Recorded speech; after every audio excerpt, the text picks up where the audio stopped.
Hey guys, we're James and Kestra with the Boundless Bronnekes, and today we're going to show you the 6 things that we do every single time we leave the campground. So some of this stuff may seem like it's common sense, and it probably is, but we have heard enough stories and seen enough issues happen that we wanted to make this video just to save you the headache, trouble, or disaster if you happen to forget one of these. That's right, and some of these you might think are a little silly, so let us know what you think in the comments when we're done. All right, let's Here we go, go. guys. So we're gonna get started explaining these to you, and these are all things that we do before we actually leave the campground. So you don't have to do these every time you walk out of your trailer.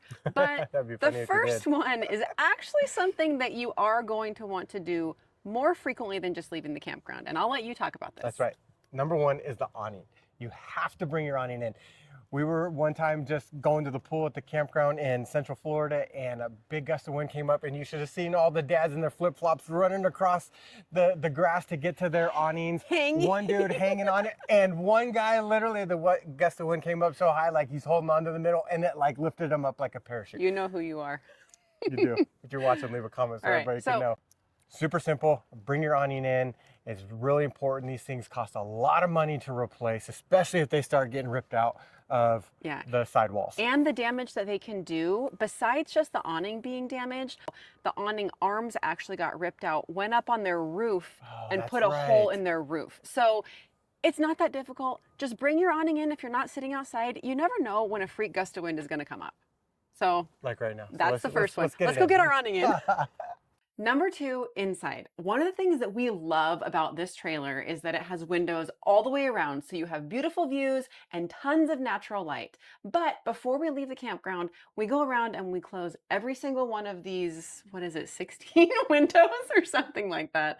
And the first reason for that is because it helps with temperature control, especially if we're leaving our dogs here while we're gone. Even though we do have this really cool gold tint on these windows, which is something that's like a newer feature on some of the new RVs. It helps with temperature control, but closing the blinds definitely helps a lot more. And then the second reason I'm going to let you talk about. Oh, security. From a security standpoint, you got some looky-loos out there, you know. They like seeing these really nice trailers and they get all up close. Usually it's old men that are like, "Whoa, that's really nice." However, for the ones that aren't the nice old men, they kind of drive around and sometimes you feel uncomfortable or they're looking in here, especially at nighttime. If you ever want to see how easy it is to look inside your camper, just take a walk through the campground at nighttime, because there's a bunch of people that leave their stuff open and you can see everything on the inside. So one of the biggest reasons that I like to do that is so nobody can see what's inside our trailer. We go on, we take our dogs on a little walk in the evening and we see what people like to watch on TV. We see what they're making for dinner. We see what they wear to bed. Or don't wear to bed. Anyway, at least before you leave the campground. I mean, if you're going to run to the pool for a little bit and you're not worried about it, but temperature and security before you leave the campground, close up all those blinds. That's right. And we love the blackout blinds that we've got. All right, on to number 3. Okay, the next one is really for these guys, our little furry babies, and that is setting your thermostat in the summer. So we don't go places that are cold enough that they're going to freeze while we're gone in the winter, but in the summer, we don't want it to be super hot and put them in danger while we're gone, especially some of the places we go, it's real hot. It is, it's super hot. We, in our new rig, have 3 air conditioners. We have one, the new Furrion Chillcube 18K, which comes with a handy dandy remote because it's 2026. And I could set the temperature to 63 or whatever you want. And then we set the one in the hallway as well, which is just in the kids' mid bunk, but that seems where it gets the hottest. So we keep that one going. And then in our bedroom, sometimes we turn that one on depending on how hot it is. But a lot of times if these 2 are going, it's plenty cold in here where they can get down here. And if this little lady gets too cold, she can go up in our bedroom and go to sleep. Yeah. And if you guys are really concerned about leaving pets, there's a few different devices that you can get that we've tried out that can help you to monitor the temperature. So, we have our Blink cameras that we use, and we can actually talk through this one to the dogs. I guess they could talk back. Yeah, they talk to us all the time, tell us what's on their minds. You can also get, there's devices, I know Waggle has one, Temp Stick has one, where you can actually monitor the temperature and the humidity if you're somewhere that's really humid. And then one of them has a loss of power. So maybe if you're staying somewhere that doesn't have consistent power, or you're running a generator or solar or something else. So lots of options for that. But Set that thermostat before you leave. Even if you don't have pets, it's really nice to not come back to a super hot trailer after a day of hiking. That's right. Let's go on to the next one. Next one on our list is something that I don't feel like we should actually have to say, but it's But yeah, we got, locking your door. so we got a couple friends that don't ever lock their door. And I'm the type of guy that even when we're in the house, I lock the door. We had a friend who is pretty security minded, so this really surprised me. They asked us if we could check on their dog while they were gone hiking for the entire day, and I said, "Yeah, of course. We'll run up there and check on her. Do you have a key or what's your code for your door? Because we could just create a new code or give somebody our code." And she was like, "Oh no, I just leave it unlocked." I was mind blown. Yeah. I think being married to you for 15 years, Got to be ready I and secure yeah, at all times. and you never know who's around here. And I also heard another really sad story about a park in Florida where there was an unhinged person at a campground who opened the door to someone's camper and murdered someone. What? Yes, it was a couple. Murdered? Yes, it was a I was couple of like, years you're going to ago. say they stole their dog? No, they shot somebody. There was a murder at the campground. I don't know if they knew the person or not, but it's just good practice to always lock your door. All right, so lock your door, don't get Yeah. murdered. And And get wait, a wait. I was oh, going to say that. get a keyless lock. The very first thing 5 years ago that we did when we hit the road, Week before one. we even knew what we were doing, we bought an RV lock. And reason being a couple of things. One, you don't always have to carry your keys because we're always outside. We're always in the mountains. We're always hiking, swimming, doing whatever. We hate having to carry keys around. So having a lock with a bunch of numbers on it, what am I trying to say? A keypad A lock? keypad lock, like So much easier. so much easier. The week that we had when we moved into this new RV from our old one, and we didn't have the RV lock yet, we had to have one, we had to actually order it and get it. I was like distraught. I was so upset. Every time we left, I was like, let me get the RV keys.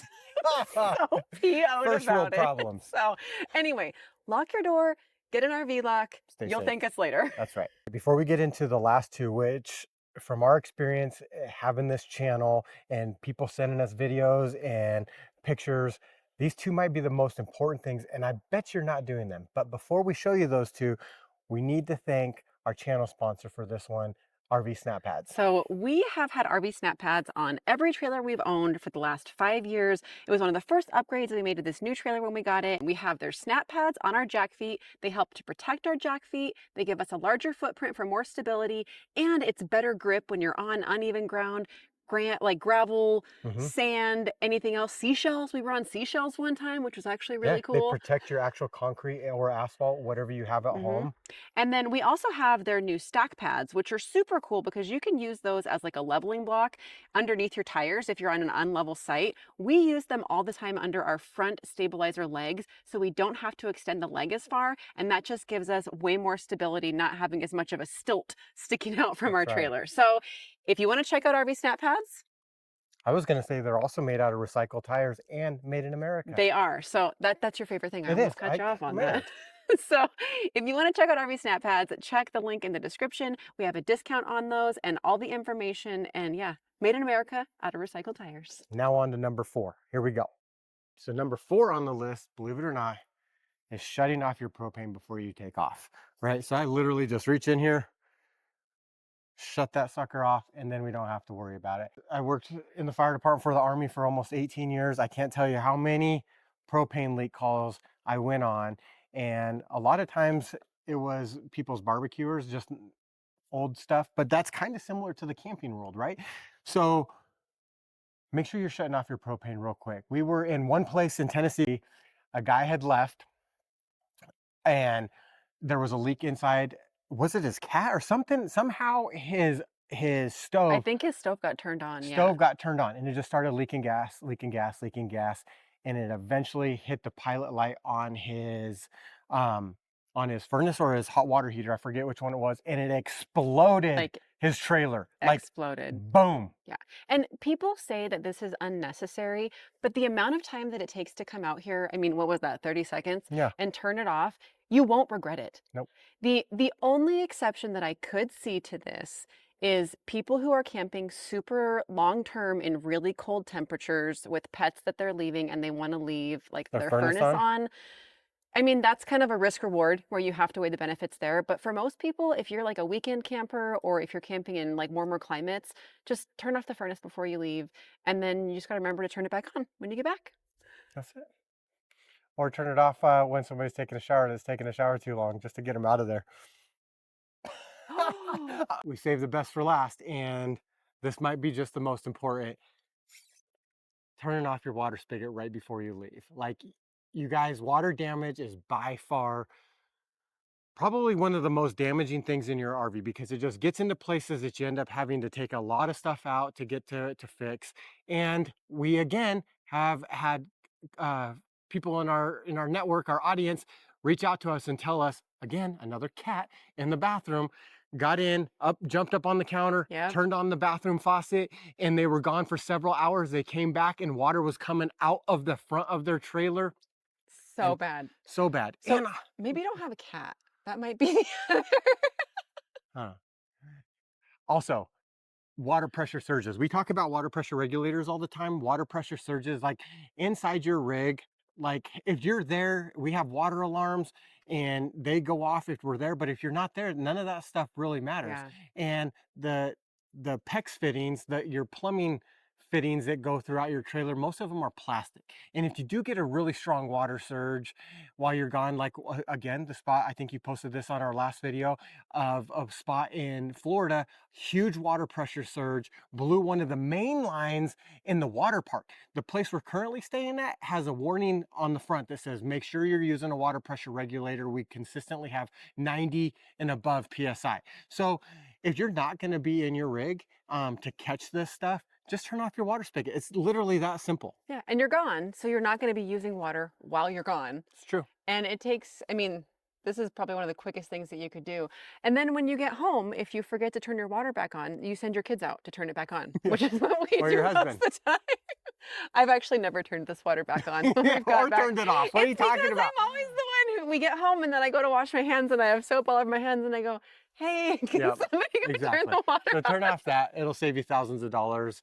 Maybe you'll never have an issue your entire life, like so many older men like to tell me that they've been doing this for 40 years, but all it takes is one time. Yeah.